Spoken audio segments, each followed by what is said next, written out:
Rick Grimes e seu parceiro Shane Walsh comiam na viatura, discutindo sobre suas vidas pessoais, quando o rádio os alerta sobre uma perseguição de alta velocidade. Rick e Shane se preparam para interceptar dois suspeitos armados. Ao chegarem, colocam uma faixa de espinhos na estrada. O carro dos suspeitos fura os pneus, sai da pista e capota. Rick se aproxima cautelosamente, mas um homem sai atirando. Shane reage atirando e matando o homem. Outro suspeito sai com uma espingarda, mas também é alvejado. Rick percebe que está bem, protegido pelo colete. Ainda assim, o terceiro atirador acerta Rick na lateral, onde o colete não cobre. Rick cai no chão, ferido, enquanto Shane atira e mata o terceiro suspeito. Mais tarde, Shane leva flores para Rick no hospital, mas ele não recupera a consciência até muito tempo depois. Rick acorda fraco, desidratado e solitário. Ele sai da cama, cai e, ao tentar chamar ajuda, ninguém aparece. Ele cambaleia até o banheiro, bebe água da torneira e segue para o corredor escuro, onde as luzes piscam e fios pendem do teto. No posto de enfermagem, Rick tenta fazer uma ligação, mas o telefone não funciona. Ele encontra uma caixa de fósforos e se depara com o corpo devastado de uma enfermeira. Continuando, vê paredes cobertas de sangue e buracos de bala. Na porta dupla, uma mensagem diz: "Não abra mortos lá dentro." Mãos cinzentas se estendem por frestas, tentando mexer na corrente. Apavorado, Rick recua e sai para um patamar escuro, descendo as escadas para sair do hospital. No lado de fora, ele vê corpos decompostos cobertos de moscas e lençóis empilhados. Rick sai do hospital e encontra uma bicicleta no parque. Ele a usa para voltar para casa, mas ao chegar percebe que a porta está aberta e Lori e Carl não estão. Chorando, ele se senta nos degraus e vê um homem cambaleando na rua. Ao tentar chamar a atenção, um garoto o acerta com uma pá. O pai do garoto, Morgan, atira no homem na rua. Morgan confronta Rick, que perde a consciência. Mais tarde, Rick acorda amarrado à cama. Morgan o liberta ao descobrir que ele não foi mordido. Rick reconhece a casa de seus vizinhos. Morgan explica que pessoas mortas voltaram à vida, devorando outras e causando o colapso da sociedade. Rick descobre que mordidas causam febre, morte e retorno como um zumbi. Durante uma conversa, o alarme do carro dispara e zumbis se aproximam da casa. Morgan conta que uma das zumbis lá fora é sua esposa, que ele não conseguiu matar. Na manhã seguinte, Rick mata um zumbi seguindo o conselho de Morgan de destruir o cérebro. Ele conta a Morgan que acredita que Lori e Carl ainda estão vivos, pois encontrou gavetas vazias e fotos sumiram. Morgan sugere que podem estar em Atlanta, onde o governo mandou as pessoas para centros de refugiados antes das transmissões pararem. Rick, Morgan e Duane vão ao departamento do xerife, onde aproveitam um banho quente. Rick coleta armas e se prepara para ir a Atlanta, deixando um walkie-talkie para Morgan manter contato. Morgan alerta que zumbis podem se agrupar em hordas, um perigo. Antes de partir, Rick nota Leon, um colega que reviveu. Ele atira em Leon para acabar com seu sofrimento e parte em direções opostas com Morgan. Rick segue para o parque, onde encontrou um zumbi sem pernas. Após seguir o rastro de sangue, pede desculpas e encerra o sofrimento do zumbi com um tiro. Na estrada para Atlanta, Rick envia mensagens por rádio. Em um acampamento fora da cidade, um grupo de sobreviventes, incluindo Shane, Lori e Carl, recebe a transmissão, mas não reconhece a voz de Rick. Lori quer colocar placas de aviso na estrada, mas Shane acha arriscado. Rick, sem gasolina, abandona o carro e segue a pé com um galão e uma bolsa de armas. Ele encontra uma fazenda, mas os moradores se suicidaram. Incapaz de encontrar chaves, pega um cavalo e segue até Atlanta. Chegando lá, percebe que a cidade está cheia de corpos e veículos abandonados. Um helicóptero passa e ele tenta segui-lo, mas acaba cercado por um grupo de zumbis. Rick cai do cavalo e se esconde sob um tanque. Ele mata alguns zumbis, mas eles continuam a se aproximar. Sem saída, Rick pensa em atirar em si mesmo, mas vê uma escotilha no tanque e entra. Dentro, encontra um soldado morto que revive e Rick o mata. Ele tenta abrir a escotilha novamente, mas zumbis cercam o tanque. Sem saída, ele considera-se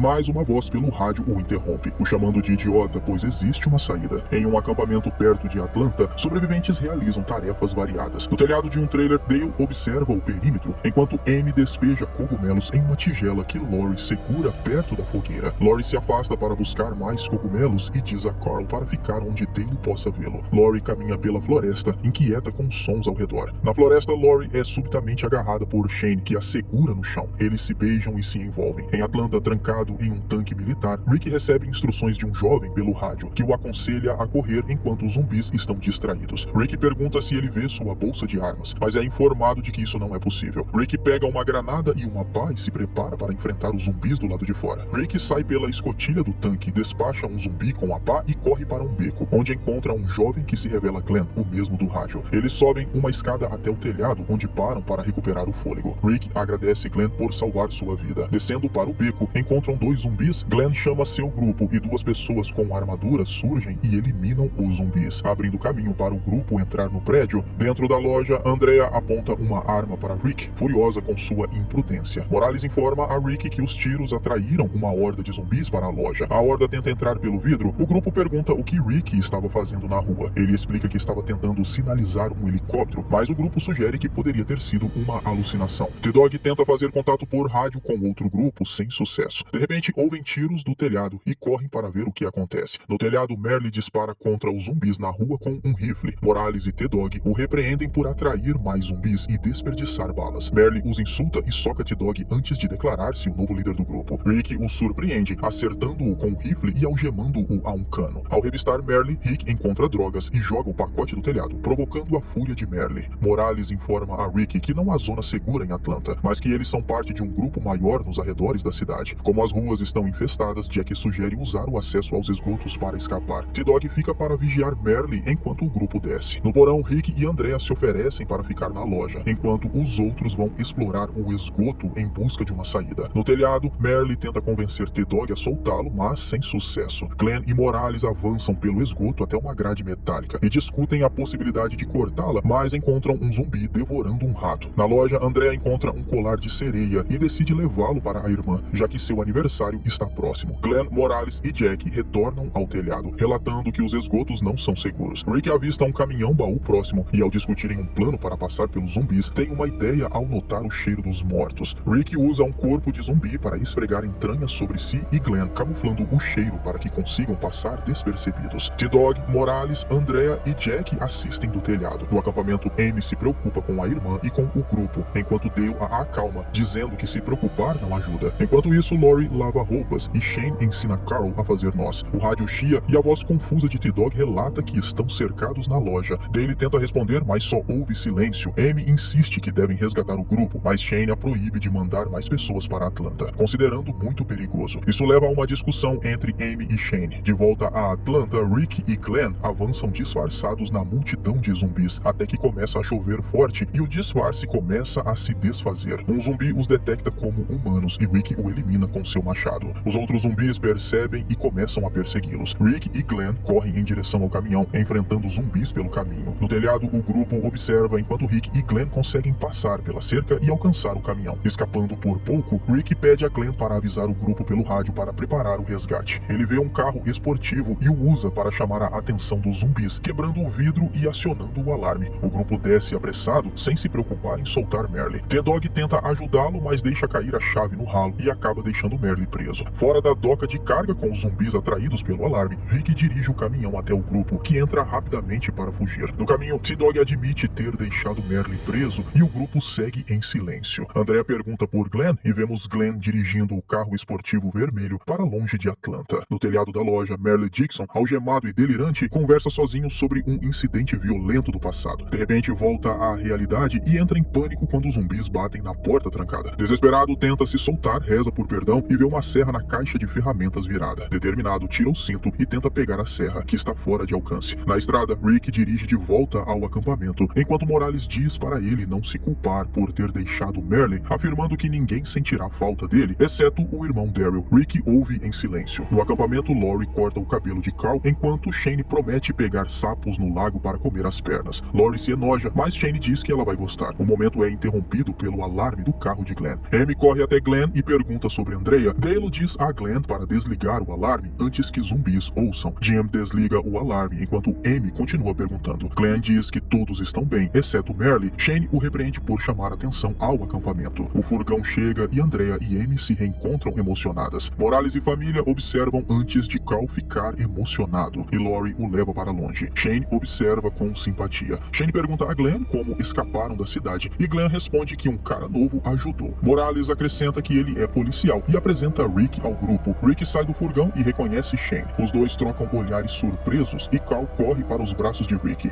Lori o abraça em lágrimas. Shane e o grupo assistem chocados. Lori olha para Shane, que tenta esconder a dor com um sorriso. Rick sorri para Shane, que retribui. À noite, na fogueira, Rick descreve a desorientação ao acordar sozinho no hospital. Lori explica que disseram que Rick seria levado para Atlanta, mas não aconteceu. Carl diz que Shane contou que ele morreu. Rick entende que Shane tinha motivos para acreditar nisso e agradece agradece por cuidar de sua família. Shane e Lori trocam olhares desconfortáveis. Perto dali, Ed Pelleter alimenta o fogo com mais lenha. Shane intervém, dizendo a Ed para tirar a lenha extra para não serem vistos de longe. Ed manda ele cuidar da própria vida, mas obedece sob o comando de Shane e instrui Carol a remover a lenha. Ed lança um olhar ameaçador enquanto Shane se despede de Carol e Sofia. Na fogueira do grupo, Dale pergunta o que dizer a Daryl sobre Merle. Andrea afirma que Merle estava fora de controle, mas Dale diz que Daryl não aceitará isso. Rick se oferece para dar a notícia, assim como T-Dog, ainda se sentindo culpado por ter deixado a chave cair. Ele conta que trancou a porta antes de correr para um furgão. Em sua tenda, Rick dá boa noite a Carl e segura a mão de Lori ao se deitar. Ele sabia que Lori e Carl estavam vivos porque os álbuns de fotos não estavam em casa. Lori sorri e mostra um álbum. Eles refletem sobre erros do passado e se sentem gratos pela nova chance. Lori devolve a aliança de Rick, removida no hospital, e eles discretamente fazem amor. Do lado de fora, Shane vigia do trailer, observando com ciúme e raiva a tenda de Rick e Lori, enquanto uma tempestade se forma.